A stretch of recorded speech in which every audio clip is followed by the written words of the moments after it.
Good morning. Standard 10th subject SST.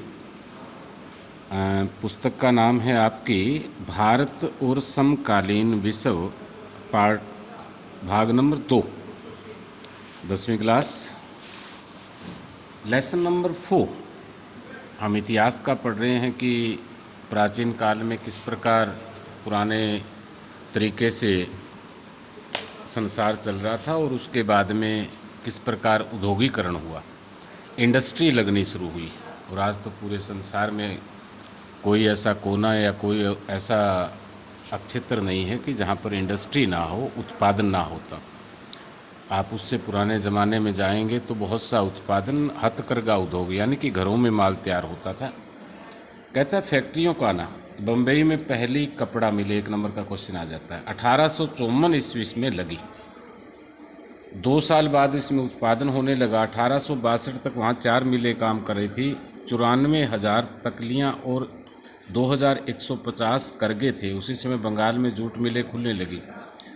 पश्चिमी बंगाल और कोलकाता में सबसे ज़्यादा जूट का उत्पादन होता, तो जूट वाला भी ध्यान रखें।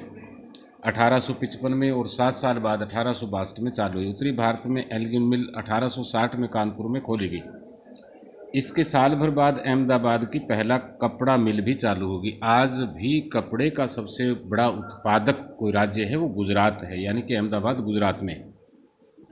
1874 में मद्रास में भी पहली कताई और बुनाई मिल खुल गई। ये उद्योग कौन लगा रहा था, उनके लिए पूंजी कहाँ से आ रही थी, मिलों में काम करने वाले कौन थे? 3 क्वेश्चन है। उद्योग कौन लगा रहा था? बड़े बड़े उद्योगपति जिनके पास बहुत बड़ा पैसा था। पूंजी कहाँ से आ रही थी, यानी कि वो ऑलरेडी उनके पास पूंजी थी या वो ग्रुप बना रहे थे। मिलों में काम करने वाले कौन थे? मिलों में काम करने वाले तो मजदूर थे, आसपास के ज़िलों से, आसपास के राज्यों से लोग। अभी आपने देखा होगा कि हमारे आसपास धान की रुपाई के लिए, यानी कि धान लगाने के लिए जो मज़दूर है वो कोई बिहार से है, कोई आपका उत्तर प्रदेश से है, कोई आपके मज़दूर गांव से, विशेष कैटेगरी से बिलोंग करने वाले नज़दीकी गांव से, जिनका पैसा ही यानी कि जिनका काम ही धान लगाना है। तो इस प्रकार मिलों में भी काम करने वाले वो लोग हैं। बहुत सारे व्यावसायिक समूहों का इतिहास चीन के साथ व्यापार के ज़माने से चला रहा था, जैसा कि पिछले साल की किताब में आपने पढ़ा, यानी कि 9th में। उसके बदले में वो चीन से चाय खरीदते थे, यानी कि भारत से अफीम बेचते थे। आयात और निर्यात अंडरस्टूड है कि हमारा ज़्यादा उत्पादन होगा तो हम बेचते हैं और कम उत्पादन होगा तो उसको हम लाते हैं। और यहाँ पर अंग्रेज़ों का राज था, तो अंडरस्टूड है कि ये व्यापार चीन से भी हो रहा था, जो अंग्रेज़ों को आसान लग रहा था। पूंजी इकट्ठी करने के लिए अन्य व्यापारिक नेटवर्कों का सहारा लिया गया। मद्रास के कुछ सौदागर बर्मा से व्यापार करते थे, कुछ के मध्य पूर्वी अफ्रीका संबंध थे। इसके अलावा भी कुछ वाणिज्यिक समूह थे जो वे विदेश व्यापार से सीधे जुड़े हुए नहीं थे, वे भारत में व्यवसाय करते थे। वे एक जगह से दूसरी जगह माल ले जाते थे, सूद पर पैसा चलाते, एक शहर से दूसरे शहर पैसा पहुंचाते थे, व्यापारियों को पैसा देते थे। जब उद्योगों में निवेश के अवसर आए तो उनमें बहुत से फैक्ट्रियाँ लगा ली, यानी कि बड़े बड़े उद्योगपति, बड़े बड़े व्यापारी। जैसा भारतीय व्यापार पर उपनिवेशिक शिकंजा कसता गया, वैसे वैसे भारतीय व्यवसायों के लिए जगह सिकुड़ती गई। उपनिवेश का मतलब अंग्रेज यहाँ पर ज़्यादा हावी होते गए। उन्हें अपना तैयार माल यूरोप में बेचने से रोक दिया गया। जब वे मुख्य रूप से कच्चे माल और अनाज, कच्ची कपास, अफीम, गेहूँ, नील का निर्यात कर सकते थे, जिनकी अंग्रेज़ों को जरूरत थी। धीरे धीरे उन्हें जहाजरानी व्यवसाय से भी बाहर धकेल दिया गया। कहने का तात्पर्य यह था कि भारतीय जो उद्योगपति थे उन पर अनेक प्रकार के टैक्स लगाए गए, चाहे वो आपके ट्रांसपोर्ट के थे और थे। अब एक तरफा कब्जा अंग्रेज़ों का हो गया और ये भारतीय व्यवसायी है वो बेचारे फेल हो गए अपने इस प्रोफेशन में। मज़दूर कहाँ से आए? फैक्ट्रियाँ होगी तो मज़दूर भी होंगे। फैक्ट्रियों में विस्तार से मज़दूरों को मांग बढ़ने लगी। 1901 में 5,84,000 मज़दूर काम करते थे, 46 में 24,36,000, और वर्तमान की बात करें तो मज़दूर करोड़ों में होंगे। 40 करोड़ 45 करोड़ लोग असंगठित क्षेत्र में लगे हुए हैं।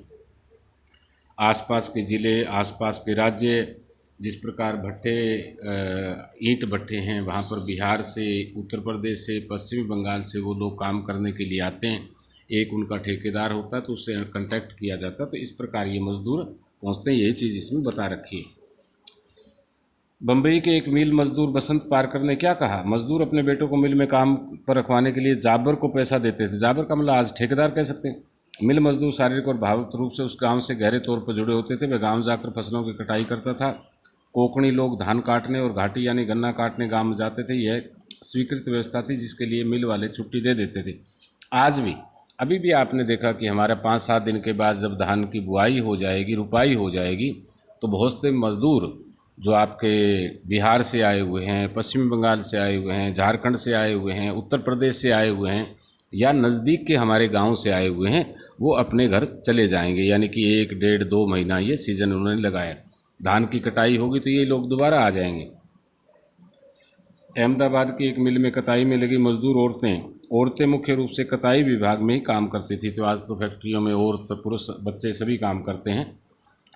तो ये वाला आपने इतना ही करना है, इसको थोड़ा सा रीड 2 बार करना है। एक बार समझना है कि इंडस्ट्री और फैक्ट्री का मालिक कौन होता है, फैक्ट्री के लिए पूंजी कहाँ से आएगी। आजकल तो सरकार भी लोन देती है, शेयर मार्केट भी हो जाती है, सेमी गवर्नमेंट की फैक्ट्रियाँ भी है, गवर्नमेंट की भी है, और काम करने वाले मजदूर होते हैं। मजदूर अनेक प्रकार के, जैसे वहाँ मैनेजर भी होगा, सिक्योरिटी गार्ड भी होगा, गेट कीपर भी होगा, सेल्स मैनेजर भी होगा। तो अनेक प्रकार की पोस्टें आजकल फैक्ट्रियों में हैं। Okay, thank you.